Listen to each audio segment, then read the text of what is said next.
La mission locale est là pour accompagner les jeunes du territoire de 16 à 25 ans.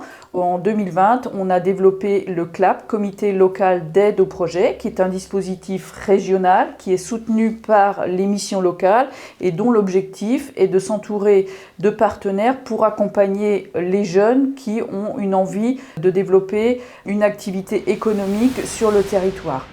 Je m'appelle Monsieur Marosso Angelo. Je viens d'ouvrir mon entreprise dans le detailing automobile. J'aspire, je nettoie en premier lieu. Et là, d'un seul coup, je peux commencer par exemple à faire des vibrations de sol pour retirer tout ce qui est sable.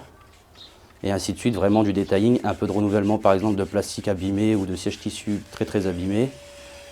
C'est plus une passion qu'un métier pour moi. Je me fais plaisir dans mon métier. Il n'y a pas longtemps, j'ai même fait une découverte de mon entreprise à des personnes qui sont venues voir vraiment ce que je faisais. Si je vois que l'activité se développe bien, je verrais pour prendre un plus grand local et prendre un employé ou même un apprenti. J'ai été épaulé un peu par Pôle emploi, donc j'ai peut-être parlé avec une commission du CLAP. Le CLAP peut aider les jeunes qui veulent ouvrir leur entreprise et de les aider à se lancer vraiment et surtout les accompagner. Ils m'ont vraiment bien expliqué, ils étaient plusieurs personnes autour, par rapport à mes assurances, ce que je pouvais faire ou pas. Par exemple, comme de la mécanique, on n'a pas d'autre de le faire parce qu'il faut un minimum 3 ans d'expérience ou alors passer directement un CAP en alternance. Pareil, tout ce qui est niveau sécurité, bien être conforme surtout, ils m'ont expliqué tout ça. Je m'appelle Sophie Lacan, j'ai eu une licence de lettres modernes et ensuite j'ai eu un master de littérature de jeunesse à Lille et j'ai décidé par la suite, en revenant dans le coin, de faire ma propre librairie bouquinerie. Donc c'est plus axé sur bouquinerie dans le sens où je vends des livres d'occasion, donc qui ont déjà servi, et des livres neufs.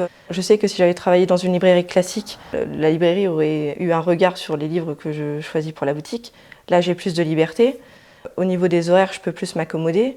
Je trouve que c'est gratifiant d'avoir son propre magasin, de pouvoir choisir les livres, conseiller les clients. J'aime beaucoup la relation avec les gens. C'était la METS donc, qui m'a orientée vers différents organismes. Ensuite, il y a eu donc, le CLAP qui m'a octroyé donc, une bourse et des conseils pour bien démarrer l'entreprise, donc tout ce qui était produits dérivés, création de club de lecture. Ensuite, on a eu la mairie qui m'a octroyé donc, une subvention donc, pour payer le loyer. Et ensuite, on avait l'ADI qui m'a octroyé la prime Tipeee donc, pour les jeunes et un microcrédit de 1 000 €. Je suis aidée par le programme Germinal pour tout ce qui est comptabilité, facturation. Mais c'est vrai que si on se lance dans l'aventure, ça peut être quelque chose vraiment de très long, très compliqué à comprendre. Mais en soi, si on est motivé, ça fait partie de la tâche ingrate en fait, du travail un petit peu. Je m'appelle Alexis et je suis le gérant de l'atelier de réparation Alexicle. J'ai voulu la créer premièrement par rapport à ma passion qui est le vélo. Donc j'ai voulu rester dans le vélo. Deuxièmement pour essayer de développer le tourisme dans le secteur. J'ai été épaulé premièrement par la famille, c'est ce qui est pour moi le plus important. Ensuite j'ai été épaulé aussi par la METS, la maison des entreprises, qui m'a bien aidé. Et pour finir, le comité CLAP avec beaucoup d'aide, beaucoup de soutien du côté de la communication, des partenariats sur le secteur. Et aussi la bonne idée de m'avoir fait lancer une campagne participative pour récolter des fonds pour pouvoir engendrer tous les achats de pièces et d'outillages qui a pu vraiment faire décoller l'entreprise. Alors je m'appelle Mélanie, j'ai ouvert mon institut de beauté à la Capelle. Donc mon entreprise s'appelle Les Paillettes de Mélanie, c'est un institut de beauté et aussi un côté boutique où vous pouvez retrouver tout genre de produits d'hygiène et de cosmétiques. Moi, mon concept, c'était vraiment de donner accès à tout le monde, de ne pas pouvoir dire bah, je ne peux pas aller en institut. Voilà, c'était vraiment qu'il y ait des tarifs accessibles à tout le monde. C'est un projet sur lequel j'ai travaillé beaucoup, j'ai donné beaucoup, j'ai sacrifié aussi. Tout d'abord, j'ai commencé à présenter mon projet au maire de la Capelle, qui m'a orientée vers la METS, vers la BGE et la Chambre des métiers d'Ursel, qui m'a accompagnée de A à Z. Et puis grâce à la Chambre des métiers, j'ai aussi pu compter sur la mission locale de Vervins. C'était sur un dossier monté aussi, où on est passé devant un jury. Du coup, moi, l'aide qui m'a été attribuée, c'était entièrement pour la publicité, donc pour l'enseigne. Pierre-Joseph Lévesque, je vous reçois ici chez Terre de Talent. C'est le premier magasin de produits alimentaires 100% français, avec une offre très exhaustive, de manière à ce que les personnes qui viennent faire leurs courses ici puissent repartir avec un panier complet, au maximum en circuit court et 100% français. J'ai des parents agriculteurs, ça me semblait important de pouvoir aider à mon échelle l'agriculture de demain. Et donc Terre de Talent répond à cet enjeu-là. Un peu plus personnellement, j'apprécie beaucoup l'indépendance, le fait de pouvoir donner les orientations stratégiques qui m'intéressent. Dans un premier temps, on crée un emploi salarié en CDI. L'objectif étant que cette personne-là puisse monter en compétence avec le magasin. Et ensuite, notre objectif, ce sera donc d'ouvrir plus largement en amplitude horaire, notamment le dimanche matin. Donc le CLAP nous a surtout aidé sur 2 points. Un premier, c'est un financement, le financement donc, de notre nouvelle enseigne, en partie. Donc ça nous permettra d'avoir quelque chose qui soit vraiment percutant pour les clients. Et ensuite, sur un petit coup de communication sympa, on a pu présenter le projet auprès de personnes qui sont dans le monde de l'entrepreneuriat. Donc c'est positif d'avoir leur retour et il y a eu quelques communications sur les réseaux sociaux qui ont été faites qui permettent toujours de donner de la visibilité au projet. Je m'appelle Océane Janowski. J'ai voulu créer mon entreprise parce que j'ai eu 3 enfants et c'est là que j'ai vu que ça coûtait énormément d'argent d'avoir un bébé. Et je me suis dit pourquoi pas lancer une friperie, sachant qu'en ce moment ça se développe beaucoup. Et je me trompe pas, ça marche bien.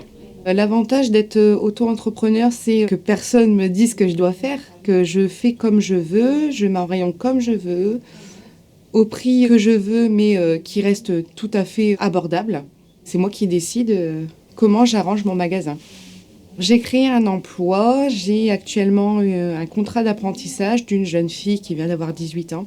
Je lui fais aimer et découvrir ce métier qui est vendeuse de friperie seconde main. Le dispositif CLAP m'ont soutenu car ils m'ont reçu dans leurs locaux.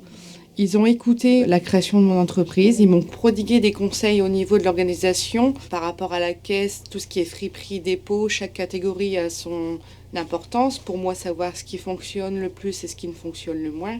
Sur l'organisation de la boutique aussi. Et ils m'ont offert une subvention qui m'a permis de racheter des vêtements pour pouvoir avoir beaucoup plus de pièces dans la boutique. Je m'appelle Gauthier Moret, j'ai fondé l'entreprise La Belle Jeanne avec mon papa. On avait l'envie de perpétuer la tradition des apéritifs à base de vin. C'est pas une entreprise qui nécessite de travailler 365 jours par an et 8 heures par jour. Il faut travailler quand il y a du travail. Moi, je suis plus côté paperasse, communication sur les réseaux sociaux. Papa, lui, il est plus dans la production. C'est son plaisir à la base quand même de faire ses apéritifs, tester de nouvelles recettes, etc. Et on est parti de zéro. Vraiment de zéro, on avait juste une pièce vide. Il a fallu mettre des étagères, acheter tout le matériel, des choses auxquelles on ne penserait même pas, mais indispensables. Si c'était à refaire, je ne reviendrais pas en arrière, ça c'est certain. Je ferais peut-être les choses un peu différemment ou un peu moins rapidement.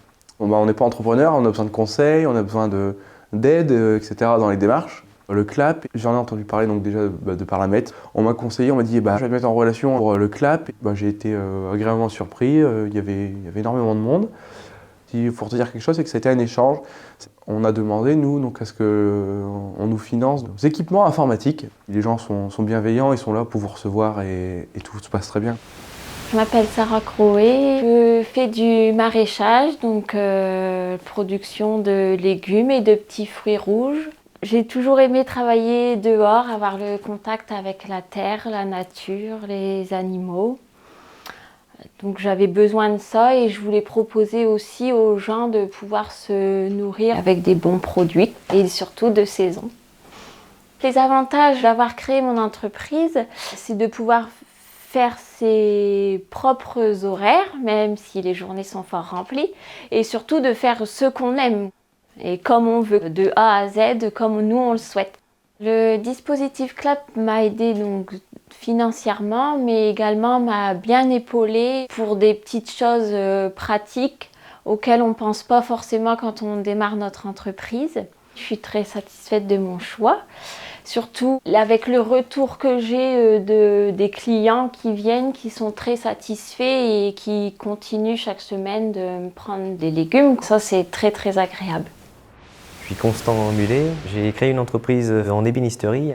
Je fabrique du mobilier sur mesure, de luxe. Ici, l'entreprise, on fait conception, fabrication et finition de meubles qui vont dans des yachts ou des appartements privés. Étant petit, j'ai toujours eu l'objectif de créer mon entreprise parce que ça permet d'exprimer ma passion. Des fois, en entreprise, on est un petit peu contraint de suivre une certaine règle. Là, c'était vraiment donner mon interprétation du métier.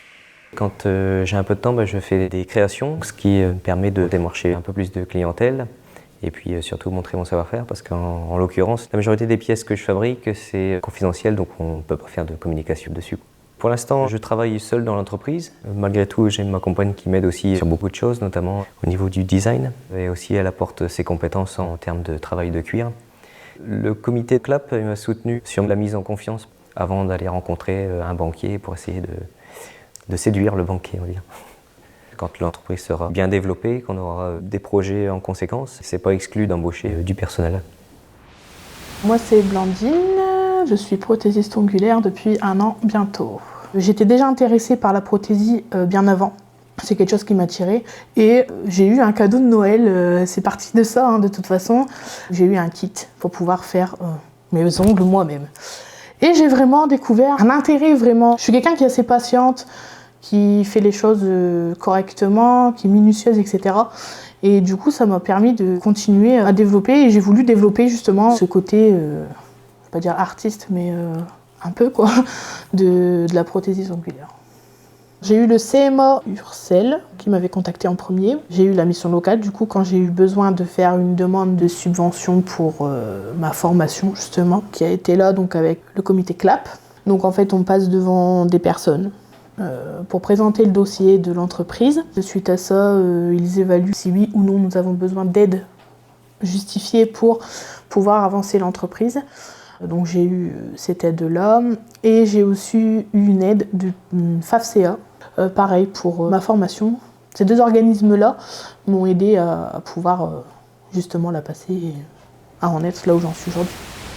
Je m'appelle Laurent Benjamin et je suis hypnothérapeute. Alors qu'est-ce qu'on fait du coup en hypnothérapie ?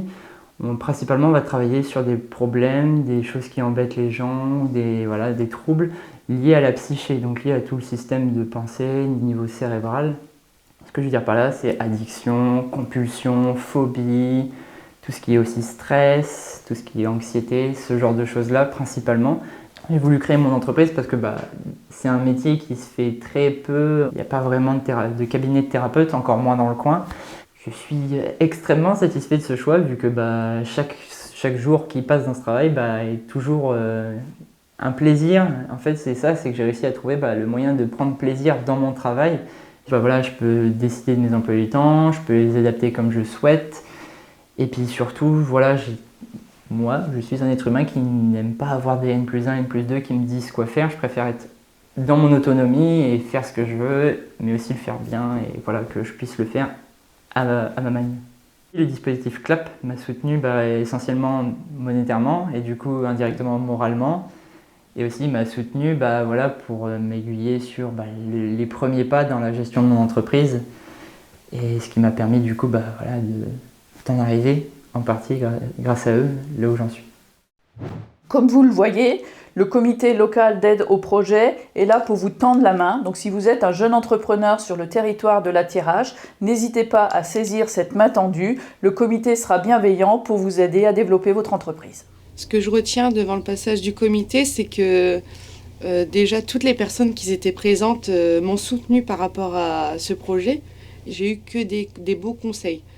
J'ai été surprise parce que je ne m'attendais pas à autant de réjouissance par rapport à ce projet en fait. On était 8-10 autour d'une grande table et on a bien échangé, j'ai bien expliqué mon projet un peu stressé car c'est la première fois que j'expliquais réellement mon projet.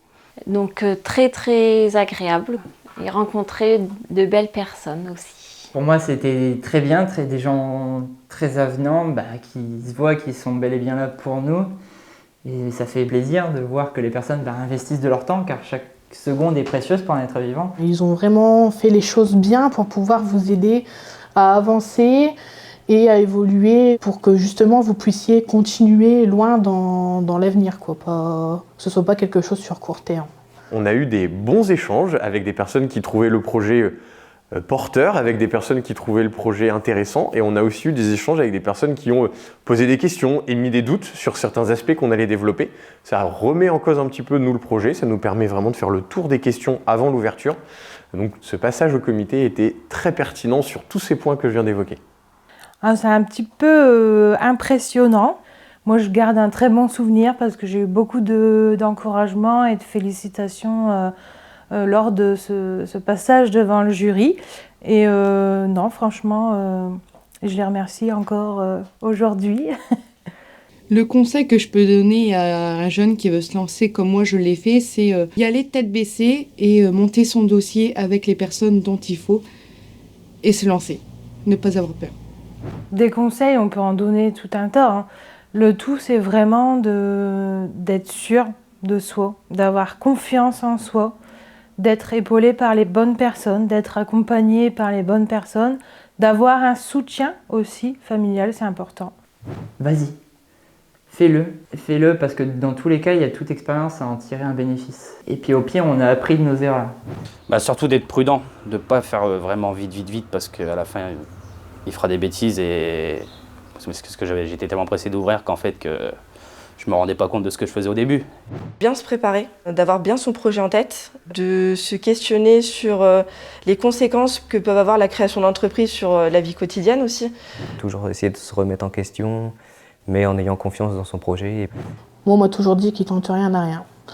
Faut se faire confiance à soi et faut y aller, quoi. Et du coup, maintenant, j'hésite plus, j'y vais.